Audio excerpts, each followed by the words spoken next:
ପାତ୍ରଦା ଏବଂ ଶ୍ରୀଯୁକ୍ତ ଲକ୍ଷ୍ମଣ କୁମାର ଦାଦା ଏବଂ ଉମାକାନ୍ତ ବିଶ୍ୱାଳ, ହେମନ୍ତ କୁମାର ଦାସ ଭଳି ମହାନ ଭକ୍ତବୃନ୍ଦଙ୍କର ପ୍ରଚେଷ୍ଟାରେ ଏହି ଶ୍ରୀମନ୍ଦିର ଗଢ଼ି ତୋଳିଥିଲା ଏବଂ ଅତି ସୁନ୍ଦର ଭାବରେ ସେତେବେଳେ ପରିବେଷଣ ହେଇଥିଲା, ଉଦ୍ଘାଟିତ ହେଇଥିଲା।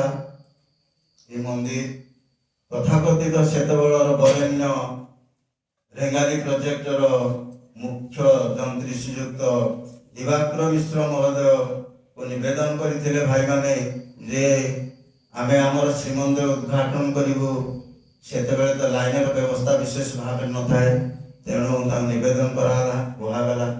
ସେ ଖୁସିରେ ଡିଜେଲ ପାୱାର ହାଉସରୁ ସ୍ୱତନ୍ତ୍ର ଭାବରେ ଲାଇନକୁ କଟ୍ କରି କେବଳ ସତ୍ସଙ୍ଗ ବିହାର ରେଙ୍ଗାଲିରେ 3 ଘଣ୍ଟା ପର୍ଯ୍ୟନ୍ତ ଡିଜେଲ ପାୱାର ହାଉସରୁ ହିଁ ସପ୍ଲାଇ ଆସିଥିଲା ଏବଂ 3 ଘଣ୍ଟା ପରେ ବନ୍ଦ କରିଦିଆଯାଇଥିଲା। ଏହା ହିଁ ପରମ ପ୍ରେମୟଙ୍କର ଅପୂର୍ବ ଲୀଳା ଭିତରେ ଲୀଳା। ସମସ୍ତେ ଏତେବେଳେ ଆଶ୍ଚର୍ଯ୍ୟ ହେଇଯାଇଥିଲେ ଯେ ଏଠାକୁ ସପ୍ଲାଇ ଆସିଲା କେମିତି, ସବୁ ତ ଅନ୍ଧାର, ଏ ମନ୍ଦିରକୁ କିଭଳି ଭାବରେ ସପ୍ଲାଇ ଆସିଥିଲା।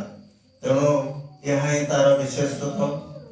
ସେହି ବରେଣ୍ୟ ପୂଜ୍ୟ ଭକ୍ତବୃନ୍ଦଙ୍କର ଏହି ପ୍ରଚେଷ୍ଟାରେ ଆଜି ଆମେ ମାନେ ପରମ ପୁରୁଷଙ୍କର ଲୀଳା କୀର୍ତ୍ତନ କରି ଆମ ଜୀବନକୁ ସାର୍ଥକ କରିବା ସହିତ ଏ ଆଖପାଖର ସମସ୍ତ ବିଭିନ୍ନ ପରିବାର ଆରମ୍ଭ କରିକି ବୁଢ଼ାପାଳ ଛେଣ୍ଡିପଦା ପର୍ଯ୍ୟନ୍ତ ଏବଂ ତେଲିସିଗାଁ କଣିଆ ପର୍ଯ୍ୟନ୍ତ କମାର ପାରଳା ପର୍ଯ୍ୟନ୍ତ ଦେବର ସହିତ ବ୍ୟାପ୍ତ ଥିଲା ଏହି ରେଙ୍ଗାଲି ସତ୍ସଙ୍ଗ ବିହାର, ତାର ମୁକ ସାଥୀ।